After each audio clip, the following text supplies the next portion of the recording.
University cancel culture is at it again following last year's efforts to ban Trump administration officials from speaking on campus. Harvard University students now are circulating a petition that calls for now revoking degrees from Trump supporters and aides who attended the elite Ivy League. That petition cites that supporters of President Trump were involved in spreading the disinformation and mistrust that led to last week's deadly riot at the U.S. Capitol building, even citing Republican officials, including Representative Dan Crenshaw, Senator Ted Cruz, and White House Press Secretary Kayleigh McEnany.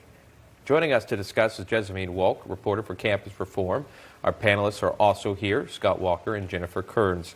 Jezzamine, first they want to ban the Trump employees from speaking at their school, but now they want to take the degrees away. Are we talking about their honorary degrees or the actual degrees that they paid and worked very hard for? What have you understood about it? What I'm seeing right now is extremely unfortunate that Harvard is taking the censorship of conservative voices just another step further. I mean, we saw them distance themselves from Representative Stefanik, a Republican.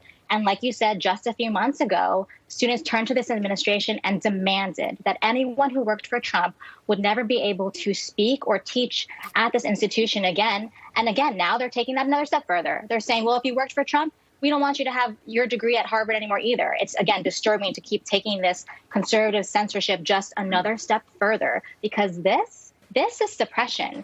And this is extremely disappointing in America. Jen Kearns, your thoughts on that? Yeah, I agree. And look, I've actually taken graduate studies at Harvard. Now I wonder where my track record might end up in the future. Maybe my diploma ends up in the garbage bin. What Harvard students fail to realize here is that on the gates, as you enter into Harvard, the motto of Harvard University says "in veritas," and that means in truth.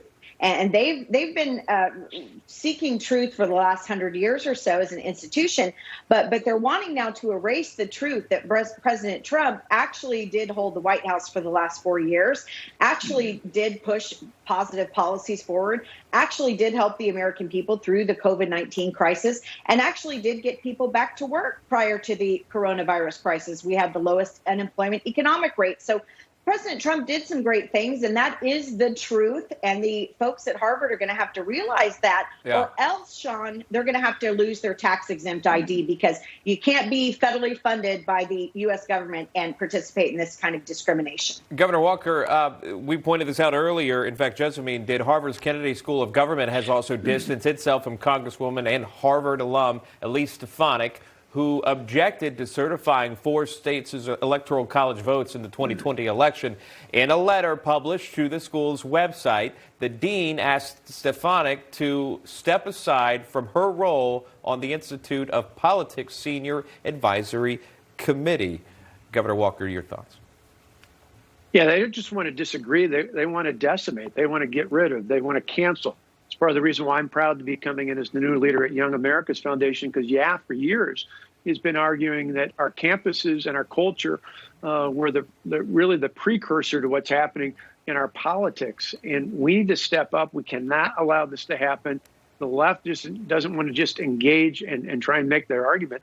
They want to wipe the argument out entirely, now taking it to an all-time low.